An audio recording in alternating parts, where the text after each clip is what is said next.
En estos tiempos, en nuestro país y en el mundo entero, somos testigos de un exagerado fanatismo de los seres humanos hacia diversas causas, sean estas religiosas, políticas, incluso deportivas.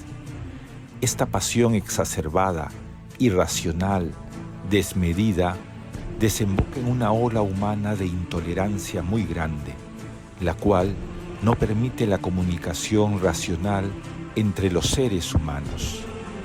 El fanático involuntario es un ser manipulable. El fanatismo voluntario es utópico. Hoy ir al estadio a observar un partido es una audacia. El fanatismo no tiene límites y consecuentemente la intolerancia conlleva actos violentos contra todos los rivales. Son sumamente agresivos con quienes no comparten sus ideas y han llegado a la inmolación en nombre de la fe que profesan. Hablamos de los fanatismos.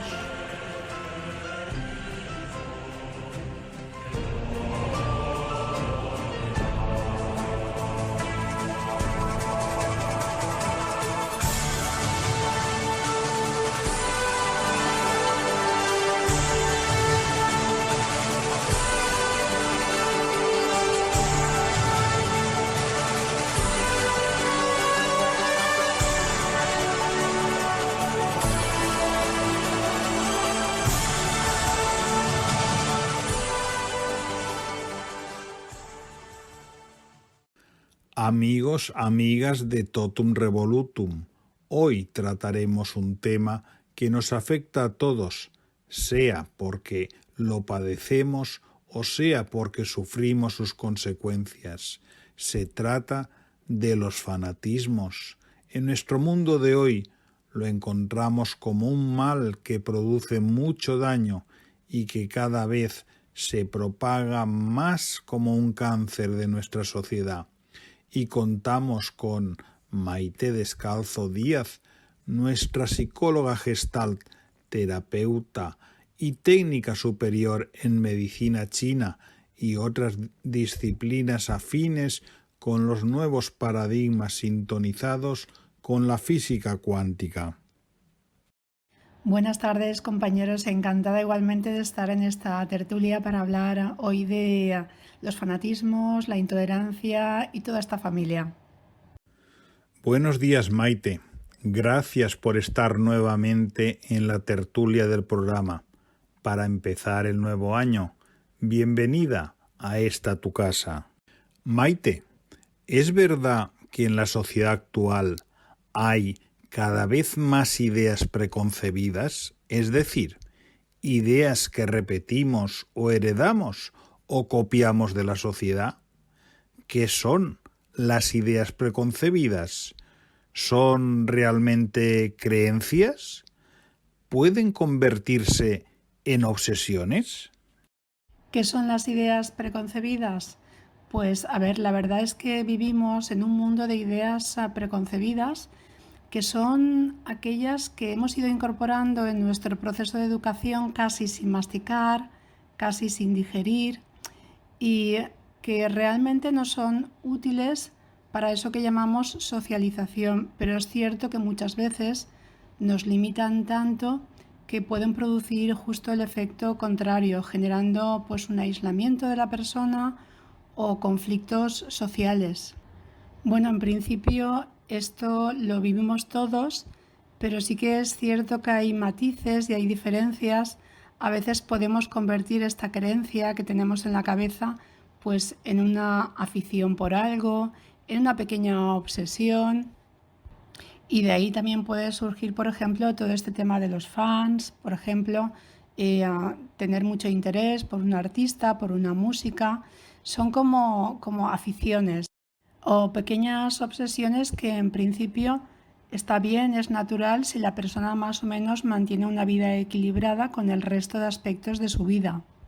Entonces no es lo mismo ser un simpatizante o una simpatizante que una persona que es fanática.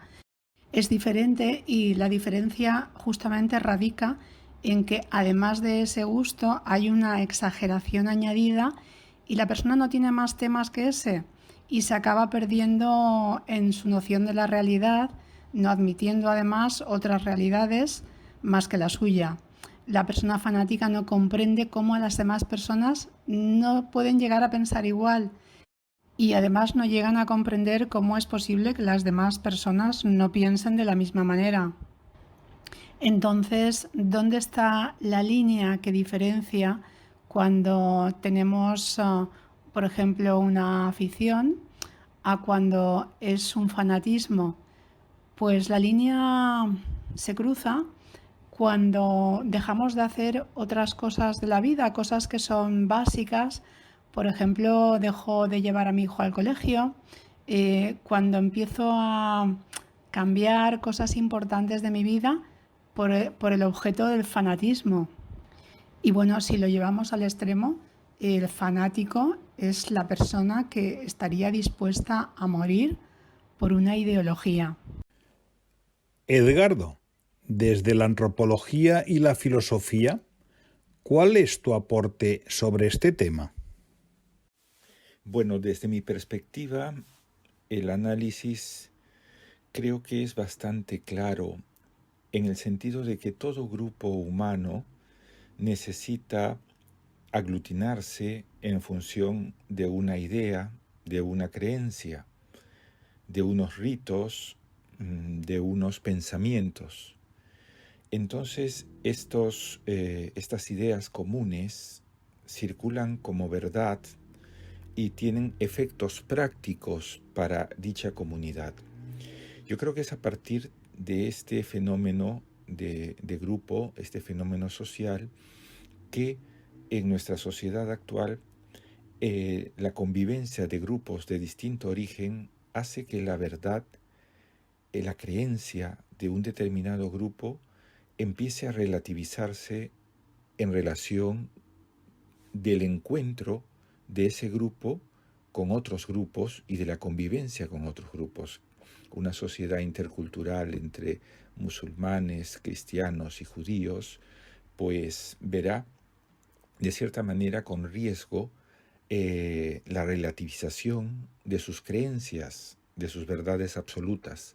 Por lo tanto, entonces empieza la defensa y poco a poco se va convirtiendo en una necesidad de afianzar, de defender, de proteger esa creencia, dándole un carácter absoluto, incluso trascendente, ¿no? Verdad revelada. Yo creo que de esta manera se ha fomentado en la sociedad actual el aferrarse a unas creencias por la falta de identidad, por el riesgo de perder la propia identidad. Necesitamos una idea que nos una a otras personas. Como bien explicaba Maite, ¿no? Son esas creencias, ¿no? Las que las vamos absolutizando. El sentido de manada, el sentido de grupo se ve pues a partir de cosas tan triviales como puede ser pues un equipo de fútbol, una denominación, etcétera, ¿no? Una bandera. Este creo que es el origen primero de estas creencias que pueden derivar en intolerancia y en fanatismo. Que la necesidad del individuo de protegerse, de defenderse, de tener una identidad, puede hacer que esas creencias se vayan poco a poco convirtiendo en una verdadera obsesión, ¿no? En una sociedad en la cual cada vez cada uno proclama su verdad, pues entonces necesitamos frente a ello encontrar una verdad que consideremos absoluta. Y desde el punto de vista del conocimiento, yo creo que en general nuestra forma de pensar, nuestras ideas, nuestra mente, suele jugarnos malas pasadas.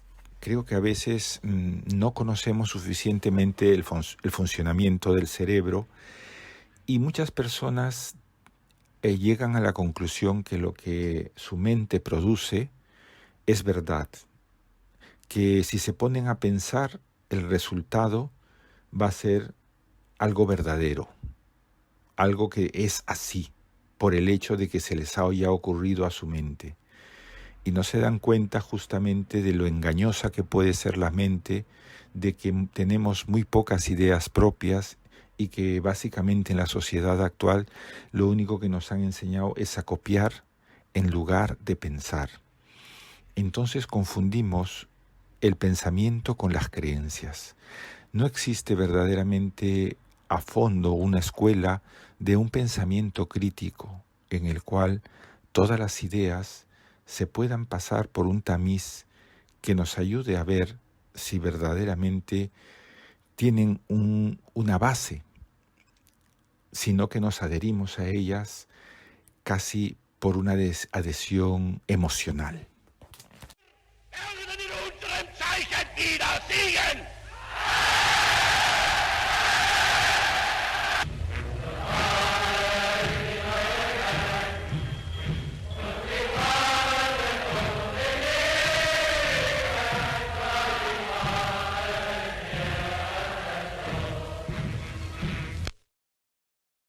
Sein Sowjetzeichen soll er vor sich hertragen und wir werden in unserem Zeichen wieder siegen.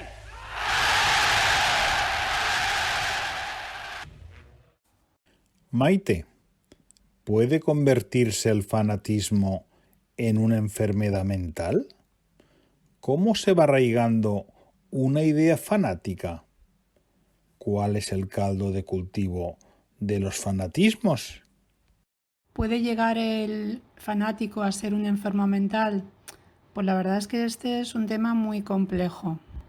Pues se dice que el fanatismo es una especie de enfermedad que nos acosa desde que hemos desarrollado esa capacidad que tenemos tan fantástica, que es el neocórtex, y que nos hace ser conscientes de nosotros mismos, percatándonos de que hay alguien que puede pensar no igual a nosotros. No olvidemos que tenemos un cerebro primitivo y en ese sentido la seguridad del individuo, la seguridad del grupo corre muy pareja a la pertenencia del grupo. Y si la pertenencia falla, entonces aparece la inseguridad, que es el germen donde nace y donde se puede desarrollar el fanatismo. El fanático entonces quiere, anhela, necesita pertenecer y la masa le da eso. Y además de que le da eso, le permite también poder expresarse. Así que una persona, un individuo aislado, cuando está en esa masa, se vuelve como más hacia atrás evolutivamente hablando, como un poco más animal, más primitivo. Y ese apegarse a una creencia, a una ideología, a un partido político, a una religión, le da esa anhelada seguridad. De ahí podemos ver cómo una persona puede llegar a perder la cordura con tanto razonamiento, y por nada del mundo quieren soltar esas creencias, y es por eso que no dejan entrar ninguna palabra, ningún concepto que sea diferente al suyo. Es un peligro realmente. Las personas fanáticas defienden tenazmente sus opiniones y no creen en las diversidades de modos diferentes de pensamiento. Son personas arrogantes, altaneras, y además tienen una característica que es la agresividad. Las personas fanáticas se irritan fácil y peligrosamente a veces. Así que esa agresividad descontrolada entraría dentro de esos rasgos que son más patológicos, porque tienen un pensamiento muy polar, muy polarizado. Es como que el que no está a favor mío, pues entonces está en contra de mí. No suelen atender a argumentos, a razones. Si tú intentas hablar con una persona fanática, vas a perder el tiempo porque no analiza, no te escucha para ver qué es lo que estás diciendo, para comprenderte, sino que mientras estás argumentándole, está pensando en cómo contestar para seguir convenciéndote de sus argumentos. Otro rasgo que puede ser psicopatológico es el narcisismo. Y ahí pues tenemos al fanático narcisista cuyo motor es lograr su bienestar a toda costa. El otro se convierte o en el amigo o en el enemigo. Y aunque está claro que todos somos un poco narcisistas porque tenemos esa especie de amor propio, cuando aquí hablamos de psicopatología estamos hablando de un narcisismo tóxico.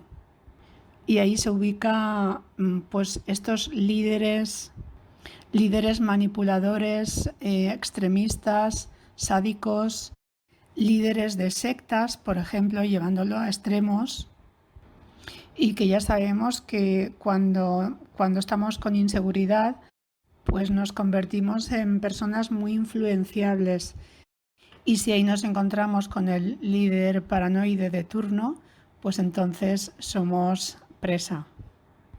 Y bueno, pues también aquí nos podemos encontrar con personas con rasgos obsesivo-compulsivos, que sabemos que se caracteriza porque hay una obsesión, y esto es mental, hay una idea que gira en mi cabeza constantemente y que está unida a una compulsión, es decir, a una acción repetitiva, circular, y que al final ya ha perdido incluso su sentido. Y esto muchas veces es una tapadera para la soledad también. En fin, pues sí, vemos que un fanático puede llegar a convertirse en un enfermo mental, claro que sí. Es muy interesante esta perspectiva, sobre todo la relación que existe entre el fanatismo y la necesidad de seguridad del individuo y el sentido de pertenencia. Maite, ¿podemos todos tener algo de fanatismo? ¿Nos fanatizamos por algo? ¿Por qué tiene tanta fuerza en la sociedad? Pues sí, claro, la verdad es que todos podemos mostrar respuestas fanáticas en determinados momentos de nuestras vidas. Y muchas personas buscan en el fanatismo pues el conocimiento, el saber, el fútbol, el cine, la religión.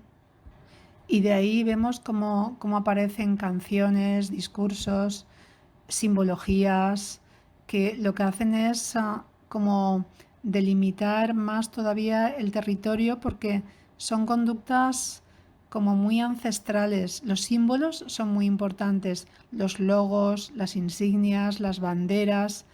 Es que todo esto nos hace saber que pertenecemos a alguien, a algo, porque detrás del símbolo hay una narrativa, hay una historia. Es como que nos da esa especie de identidad. Y no tenemos que olvidar que uno de los primeros ámbitos del fanatismo es la religión. De hecho, la palabra fanatismo viene de fanum, que es un lugar consagrado, un templo. Y de ahí la persona que vigila ese templo, que se convierte en el adepto, en esa persona que finalmente acaba como poseída por un afán a veces delirante. Y lo llevamos al terreno delirante cuando acabamos pues, como con temas relacionados con la Inquisición, la quema de brujas, etcétera, etcétera. Recordamos que en una época Iglesia y Estado eran uno. Y muchas veces, pues, en nombre de Dios se han hecho grandes atrocidades, llevando, por ejemplo, desde ese fanatismo a inmolarse por una religión o por una vida prometida en el más allá. Y por otra parte, también el tema político. El fanatismo político es tremendo. Los políticos vemos que se pelean a veces por cuestiones absurdas, con razonamientos o razones muy desligadas del corazón. Y en el ámbito deportivo, en el fútbol, por ejemplo, los hinchas Ahí podemos ver muchas veces cómo se desarrollan verdaderas batallas campales deportivas. Hemos ganado porque somos los mejores y los demás son los peores. Aquí ponemos muy en evidencia el deseo personal de alcanzar la mayor identificación posible con el grupo, que era lo que comentábamos anteriormente. Frases como tú no eres de los nuestros, no eres de nuestro equipo, tú eres de los otros, y es que aquí los otros pues son percibidos muchas veces como una amenaza, porque al ser diferentes o adoptar un comportamiento o unas creencias distintas a las propias, pues esto nos pone un poco en ese tambalearse nuestro valor absoluto, y es lo que la personalidad insegura es incapaz de tolerar, porque le genera mucha angustia y necesita esas seguridades absolutas yendo en contra y muchas veces montando follones. Así que sí, este tipo de fenómenos sociales como el fútbol lo que hacen es generar, afianzar más muchas de esos comportamientos obsesivos que nos llevan a una necesidad de tener seguridad, viviendo con intolerancia todo aquello que no sea semejante a lo mío. Y resisto al mal. Tengo que decirte la verdad, aunque te duela, porque esta verdad, que es la medicina para tu vida, te curará, te librará, te sanará y te salvará tu alma. Esta verdad que por miles y miles de años viene surgiendo un gran efecto en los seres humanos, que perdidas hoy las esperanzas de vida, hoy viven en la luz y en la benevolencia del Santo de Israel. Edgardo, desde tu perspectiva, ¿cómo ves este tema? Me gustaría complementar el tema hablando que así como existen los fanáticos y lo peligroso que pueden llegar a ser en una sociedad tan diversa, es las ideologías fanáticas. Yo creo que este es el verdadero clima de cultivo de los fanatismos, cuando existen ideologías que proponen que su verdad es superior y está por encima de las otras, y que por el contrario, su propia verdad consiste en avasallar, en derrotar e incluso en desaparecer otros modos de pensamiento a quienes consideran contrarios o enemigos. Este tipo de ideologías fanatizadoras son las que se están poniendo de moda hoy, lamentablemente, en diversos aspectos de la sociedad, y especialmente en torno a la misma configuración de la sociedad, a la misma configuración del espectro político, donde la descalificación, la anulación es como el lenguaje de todos los días, ¿no? En vez de avanzar hacia una sociedad en la cual por fin las izquierdas y las derechas, por hablar de términos que lamentablemente todavía parece que no han sido relativizados como la realidad impone, más aún como que no se acepta, es decir, se busca la aniquilación del otro en lugar de pensar que en una democracia hay justamente espacio para poder pensar diferente, opuesto al otro, y sin embargo colaborar en el bien común de la sociedad. Entonces, creo que el mayor problema que hoy tenemos en la sociedad es que existen estas ideologías, estos pensamientos, incluso en algunos casos, algunas religiones que son fanatizadoras, que lo que buscan es que la persona se adhiera ciegamente, sin cuestionar, sin ningún tipo de cuestionamiento a la ideología. Todo lo que dice el líder está bien, todo lo que el partido dice es perfecto. Nunca se equivoca la institución a la que uno pertenece. Todo está bien. Y por supuesto, todo lo que hace el contrario, el adversario, es totalmente denigrable. Es decir, cualquier cosa, por buena que sea, hay que hacerla parecer por mala. Entonces, este tipo de ideología, este tipo de fanatismo, que yo lo considero aberrante, porque niega que en todo, una premisa que deberíamos enseñar y rescatar constantemente, que en todo quehacer humano, en todo grupo, ¿no? En todo grupo social, sobre todo, hay una gran aspecto de verdad, hay una gran base, un fundamento de ideales positivos, constructivos, con los que se puede dialogar. Estamos en una ideología globalizante en el cual se excluye al diferente, sencillamente por ser diferente, ¿no?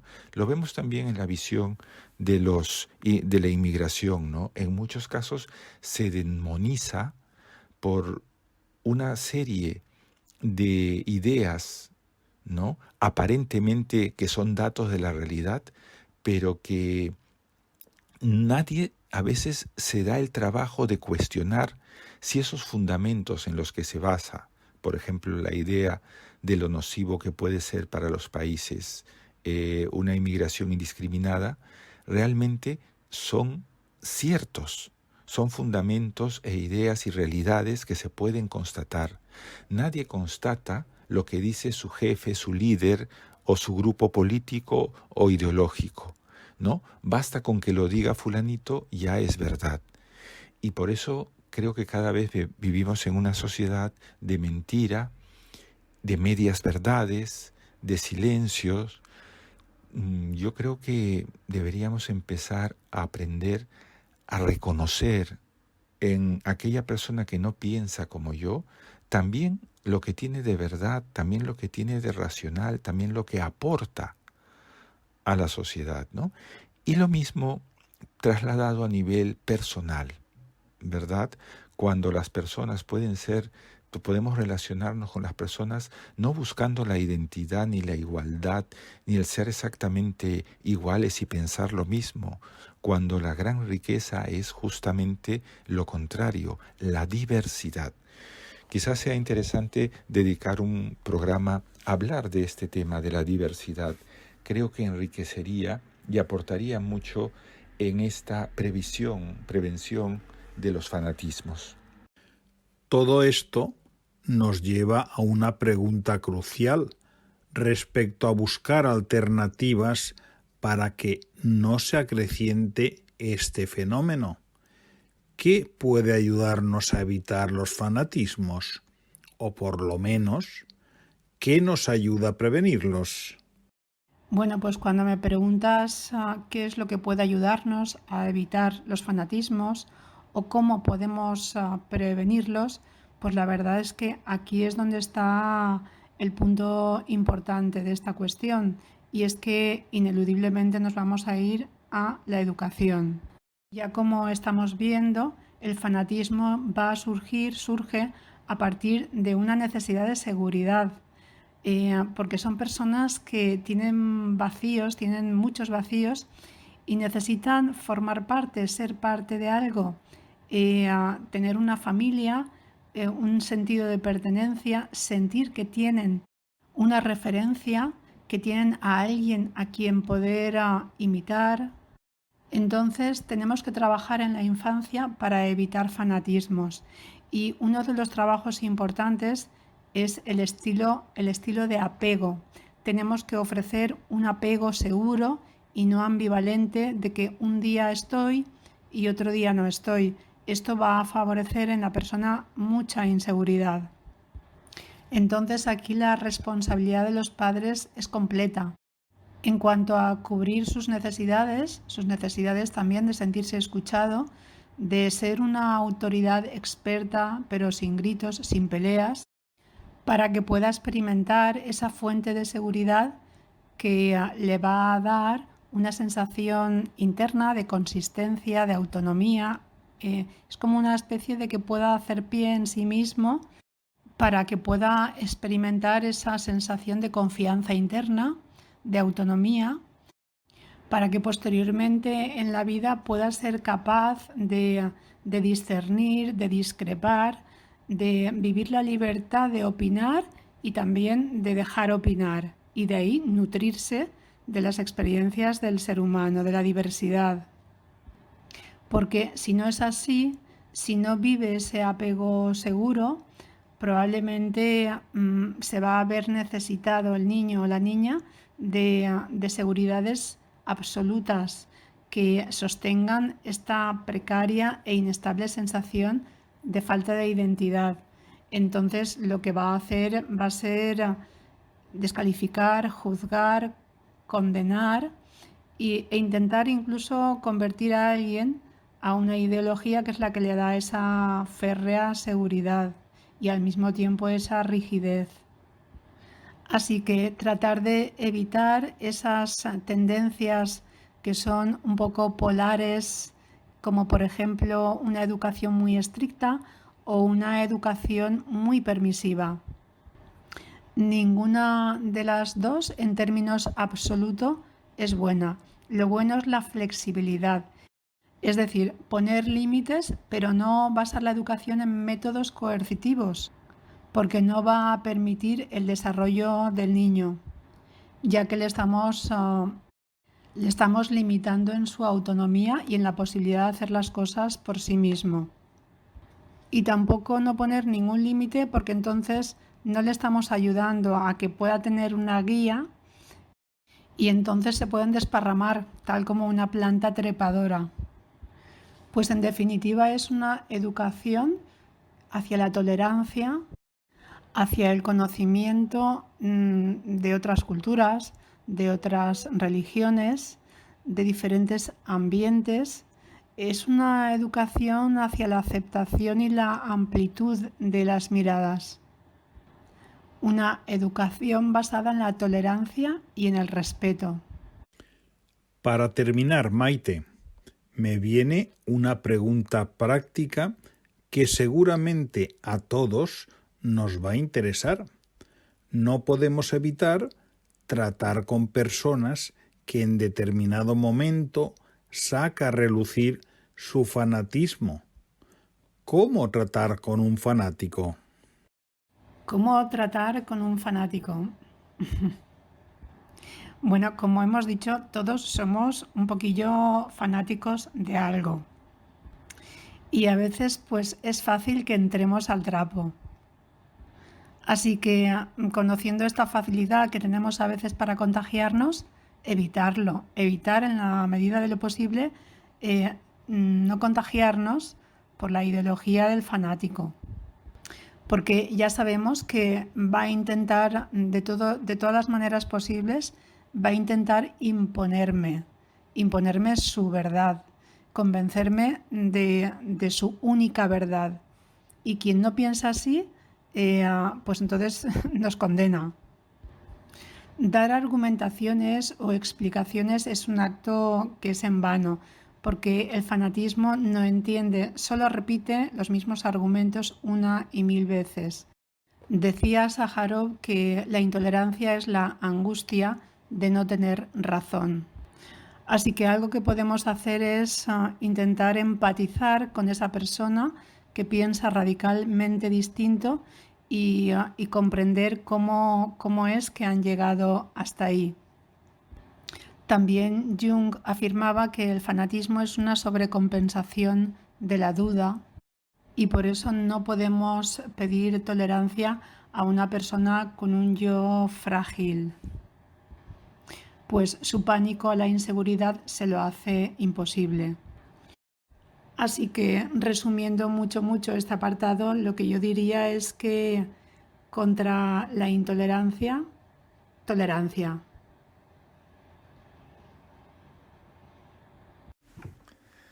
Yo creo que, como bien dice Maite, es difícil llevar este tema en la práctica cuando te enfrentas, y he tenido ocasión de vérmelas en muchas situaciones.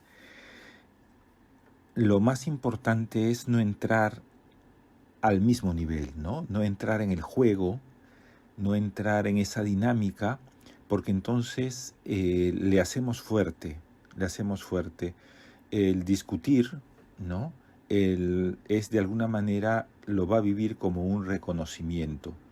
Entonces, creo que cuando detectas símbolos de fanatismo, lo mejor es sacudirse y no entrar ahí, porque podemos tener la tentación de que surja en nosotros algo de fanatismo en nuestras ideas, en lo que nosotros pensamos que es cierto o que tenemos la razón.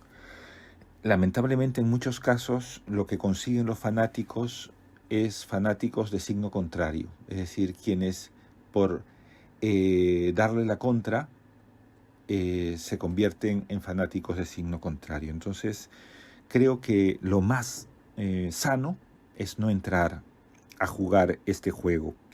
Segundo, de ninguna manera buscar una manera de contrarrestar esa ideología, porque caeremos también en dogmatismos, en absolutizar una respuesta. Y creo que es parte del mismo juego. Y en tercer lugar, si tenemos que tratar con esta persona, llevarlo a otro campo. Si es posible, llevarlo al campo más afectivo, más de emociones, para que pueda ver algo de sí mismo, o por lo menos intentar conectar cuál es la raíz de su fanatismo. Muchas veces pues es inseguridad, es creencia ciega o dependencia de un líder o de una persona. Y diría que para terminar sería interesante, como único medio de aportar a una persona que está en los límites o está ya viviendo un fanatismo, es el aprendizaje, el abrirnos al conocimiento, el proponerle buscar juntos la verdad, el ampliar los campos en los cuales podamos encontrar nuevos puntos de vista, otros puntos de vista, sin enriquecernos. Probablemente no encontremos respuesta porque detrás de un fanático pues hay una persona tóxica, y seguramente creerá que se lo sabe todo o que ya ha llegado al culmen de la verdad. Pero siempre el campo del aprendizaje, el reconocimiento de que no lo sabemos todo ni que conocemos toda la verdad, es nuestra mejor defensa en una relación con personas fanáticas. Muchas gracias, Maite y Edgardo, por vuestros aportes. Gracias, amigos, por estar ahí. Y recordemos que el mejor antídoto de los fanatismos es una mente inquieta y abierta a nuevos aprendizajes.